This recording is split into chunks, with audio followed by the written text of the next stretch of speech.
ಸಿದ್ದರಾಮಯ್ಯ ಹಳೆ ಹುಲಿ ಯಾವ ಆಟ ಯಾವಾಗ ಆಡ್ತಾರೆ ಅಂತ ಹೇಳಿ ಗೊತ್ತಿಲ್ಲ. ಅವರು ರಾಜೀನಾಮೆ ಕೊಡೋವರೆಗೂ ಕೂಡ ಯಾವುದೇ ಗ್ಯಾರಂಟಿ ಇಲ್ಲ ಅಂತ ಹೇಳಿ ಇದೀಗ ಸಚಿವೆ ಶೋಭಾ ಕರಂದ್ಲಾಜೆ ಕೊಟ್ಟಿರುವಂತ ಒಂದು ಸ್ಫೋಟಕ ಹೇಳಿಕೆ. ಅಂತಂದ್ರೆ ಈಗಲೂ ಕೂಡ ಅವರಿಗೆ ಕನ್ಫರ್ಮೇಷನ್ ಇಲ್ಲ, ಈಗಲೂ ಕೂಡ ಅವ್ರು ನಂಬಲಿಕ್ಕೆ ಸಾಧ್ಯ ಇಲ್ಲ. ಇದನ್ನ ಇಷ್ಟು ಬೇಗ ಇಷ್ಟು ಸುಲಭವಾಗಿ ಒಪ್ಕೊಂಡ್ಬಿಟ್ಟಿದಾರಾ ಅಂತ ಹೇಳಿ. ಹಾಗಾಗಿ ಯಾವ ಟೈಮಲ್ಲಿ ಏನ್ ಗೇಮ್ ಆಡ್ಬೋದು, ಏನಾಗ್ಬೋದು, ಯಾವುದೇ ಕ್ಲಾರಿಟಿ ಇಲ್ಲ, ಕನ್ಫರ್ಮೇಷನ್ ಕೂಡ ಇಲ್ಲ ಅಂತ ಹೇಳಿ ಶೋಭಾ ಕರಂದ್ಲಾಜೆ ಕೊಟ್ಟಿರುವಂತ ಹೇಳಿಕೆ ಇದು.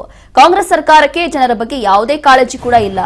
ಒಂದು ಕಡೆ ಬರಗಾಲ, ಮತ್ತೊಂದು ಕಡೆ ನೆರೆ ಬರ್ತಿದೆ. ಇದೆಲ್ಲವನ್ನೂ ಕೂಡ ಬಿಟ್ಟು ಸಿಎಂ ಕುರ್ಚಿಗಾಗಿ ಹೊಡೆದಾಡ್ತಿದ್ದಾರೆ. ಸಿಎಂ ಕುರ್ಚಿ ಉಳಿಸುವ ಯತ್ನ, ಡಿಕೆಶಿಗೆ ಸಿಎಂ ಆಗುವ ಯತ್ನ. ಸಚಿವರು ಜಿಲ್ಲಾ ಪ್ರವಾಸ ಮಾಡ್ತಿಲ್ಲ, ಅಭಿವೃದ್ಧಿಗೆ ಹಣ ಇಲ್ಲ. ಈ ರೀತಿಯಾಗಿ ಹೇಳಿಕೆಯನ್ನ ಕೊಟ್ಟಿದ್ದಾರೆ ಶೋಭಾ ಕರಂದ್ಲಾಜೆ. ಕಾಂಗ್ರೆಸ್ ಸರ್ಕಾರಕ್ಕೆ ಜನರ ಬಗ್ಗೆ ಸ್ವಲ್ಪನೂ ಕಾಳಜಿ ಇಲ್ಲ, ಕೇವಲ ಕುರ್ಚಿ ಕಿತ್ತಾಟದಲ್ಲಿದ್ದಾರಷ್ಟೇ. ಸಿದ್ದರಾಮಯ್ಯ ಇಷ್ಟು ದಿನ ಕುರ್ಚಿ ಹೇಗೆ ಉಳಿಸ್ಕೊಳ್ಬೇಕು ಅಂತ ಹೇಳಿ ಯತ್ನಿಸ್ತಾ ಇದ್ರು.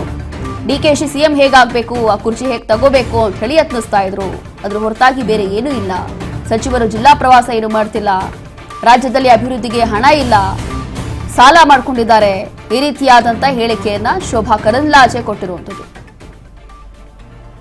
ಅವರು ಹಳೆಯ ಹುಲಿ, ಯಾವಾಗ ಯಾವ ಆಟ ಆಡ್ತಾರೋ ಗೊತ್ತಿಲ್ಲ. ಅವರು ರಾಜೀನಾಮೆ ಕೊಡುವ ತನಕೊಂಡು ರಾಜೀನಾಮೆ ಕೊಡ್ತಾರೆ ಅಂತ ಗ್ಯಾರಂಟಿ ಇಲ್ಲ. ಮತ್ತು ಇದು ಅವರ ಪಕ್ಷದ ಆಂತರಿಕ ವಿಚಾರ. ಅದಕ್ಕಾಗಿ ಭಾರತೀಯ ಜನತಾ ಪಾರ್ಟಿ ಅಥವಾ ನಾವು ಇದರಲ್ಲಿ ಮಾಡುವಂಥದ್ದು ಬಹಳ ಇಲ್ಲ. ನಾವು ಒಂದೇ ಹೇಳಬೇಕು, ನೀವು ಜನರ ಕೆಲಸ ಮಾಡೋದಕ್ಕೆ ನಿಮ್ಮನ್ನು 135 ಸೀಟ್ ಆಯ್ಕೆ ಮಾಡಿದ್ದಾರೆ. ಜನರ ಕೆಲಸ ಮಾಡಿ. ಜನರ ಕೆಲಸ ಮರೆತು ಬರೀ ಕುರ್ಚಿಗಾಗಿ ಕಾದಾಟ ಮಾಡ್ತಾ ಇದ್ದೀರಿ. ಯಾರು ಯಾವ ಮಂತ್ರಿ ಆಗಬೇಕು, ಯಾರು ಉಪಮುಖ್ಯಮಂತ್ರಿ ಆಗಬೇಕು, ಇದನ್ನೇ ಕಾದಾಟ ಮಾಡ್ತಾ ಇದ್ದೀರಿ. ಇದು ಬಿಟ್ಬಿಡಿ, ಜನರ ನೋವನ್ನು ಆಳಿಸಿ ಅನ್ನುವಂಥ ಆಗ್ರಹ ನಮ್ಮದು.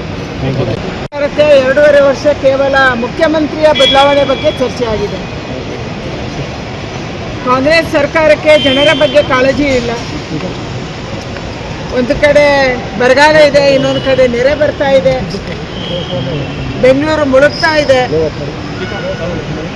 ಬೆಂಗಳೂರಲ್ಲಿ ಗಾರ್ಬೇಜಿನ ಬಹಳ ದೊಡ್ಡ ಹಗರಣ ನಡೆದಿದೆ.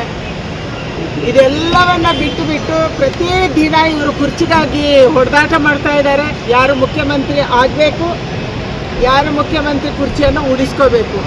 ಸಿದ್ದರಾಮಯ್ಯಗೆ ಉಳಿಸುವ ಪ್ರಯತ್ನ, ಡಿ ಕೆ ಶಿವಕುಮಾರ್ಗೆ ಮುಖ್ಯಮಂತ್ರಿ ಆಗೋ ಪ್ರಯತ್ನ.